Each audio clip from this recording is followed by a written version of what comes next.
The morning was still dark, the streets were asleep, the neighborhood silent. That familiar sound from afar changed everything. Boza, long, slow, almost like a song.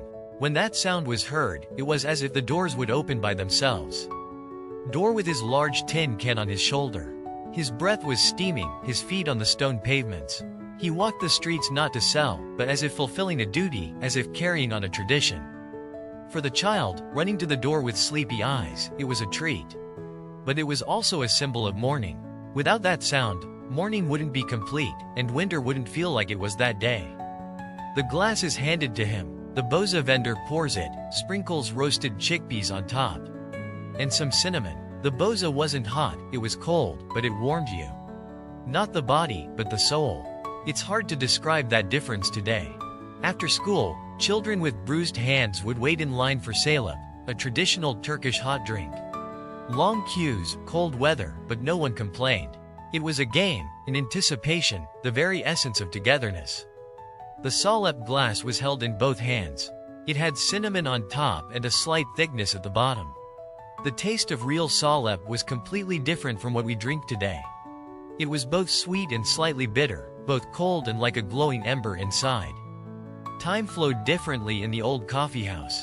The windows were fogged up on the outside, the inside was smoky, and there was a wood-burning stove in the middle.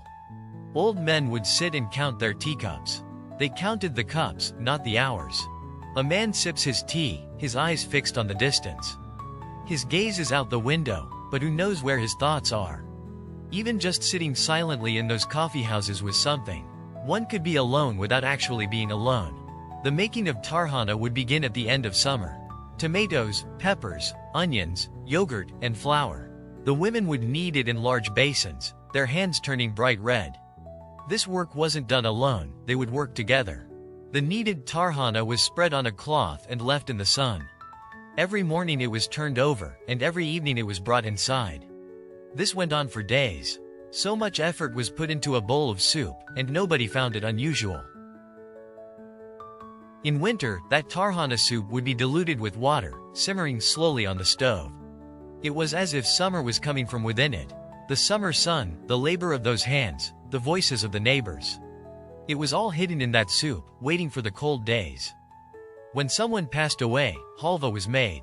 Neighbors would come drawn by the aroma, and doors would be kept open.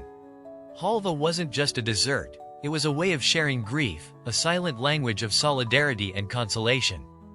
First, the butter would melt in a large iron pan, then the flour would be added.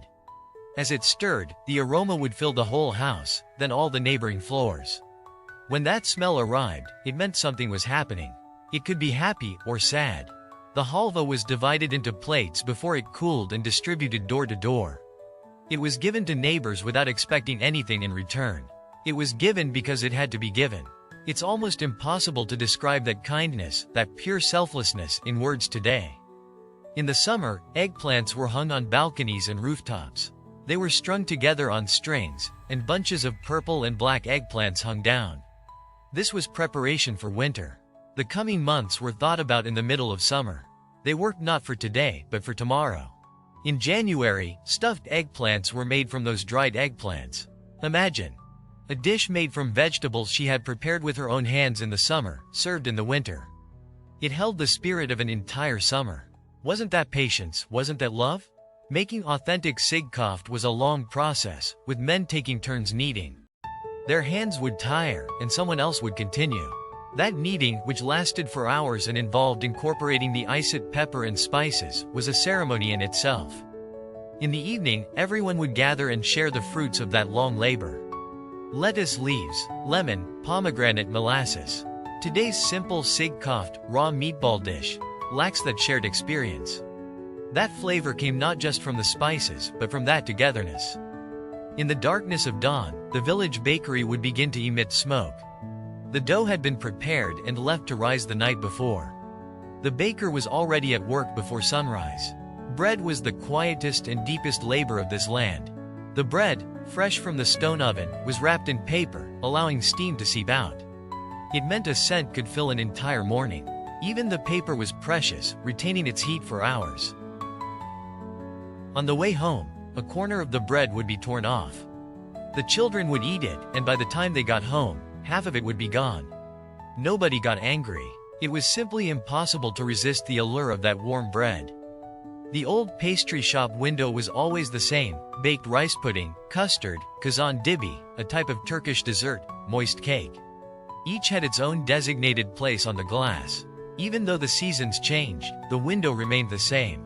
There was a sense of security, of continuity. The waiter would come in his long apron and carefully place the plate in front of you. Even if you weren't in a hurry, the pace was already slow.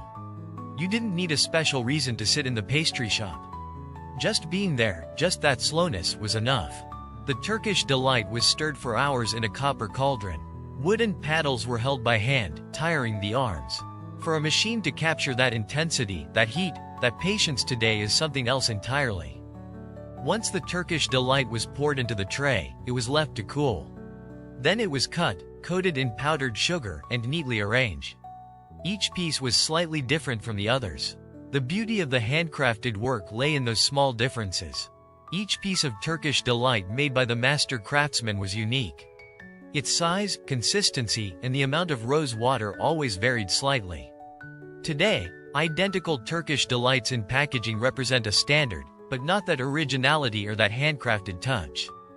As soon as the grape harvest was over, everyone in the village would start preparing. Large cauldrons would be placed over the fire, and the grape juice would be boiled for hours. This was the longest and most enjoyable task of the season, for making grape paste and dried fruit paste. The fruit leather was spread in thin layers on cloths and left in the autumn sun. In the morning it was turned over, and in the evening it was brought inside. Its scent spread throughout the courtyard, and the children would follow that scent.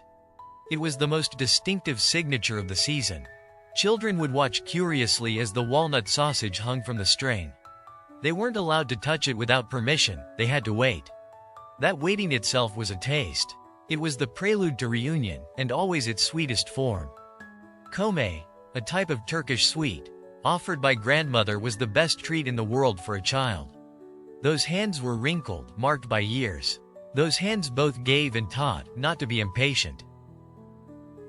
Today, everything is always available on the supermarket shelves. Strawberries alongside pumpkin, Boza alongside ice cream. But amidst all this abundance, something is missing. That missing element isn't the season, but anticipation. The excitement of reunion. Nothing looked alike at the old neighborhood grocery store. Handwritten prices, tin cans, glass jars. That disorganization had its own logic. Everything had its place. When the cherry tree bloomed in spring, it signaled the arrival of summer. The branches were covered in pink and white blossoms. They were looked at but not yet touched. The season hadn't arrived. Those flowers were a promise from the tree. It's coming soon. Cherry compote was chilly on a summer afternoon, bright red, with ice cubes floating on top. It didn't just cool you down, it was the taste of the moment. It was drunk in the middle of summer, and that's exactly why it was so good. Everyone had taken their places at the Ramadan table, waiting silently. The plates were full, the soups hot, but no one had started eating. That waiting, that shared patience, added a special meaning to the meal. When the sound of the cannon was heard, hands would reach for the food, and the first spoonful of soup would be taken. That moment was filled with joy, gratitude, and togetherness. Now, there is still iftar, but the sound of that cannon is gone. That sound carried so much meaning. Gulak was the most delicate dessert of Ramadan. Thin sheets of rice paper were soaked in cold milk flavored with rose water. Pomegranate seeds were sprinkled on top. It was cold, light, and unique to that month. The mother's hands kneaded the dough. Her face wasn't looking at the screen, it was focused on her work. That concentration was remarkable. It wasn't what she said, but what she did that taught her. Children watching those hands would learn things without even realizing it. At the table, everyone ate something different, but it all came from the same pot. That shared space made the table unique. Today, everyone has their own plate and their own order. Even at the same table, paths diverge. Those old recipe books didn't just contain ingredient lists.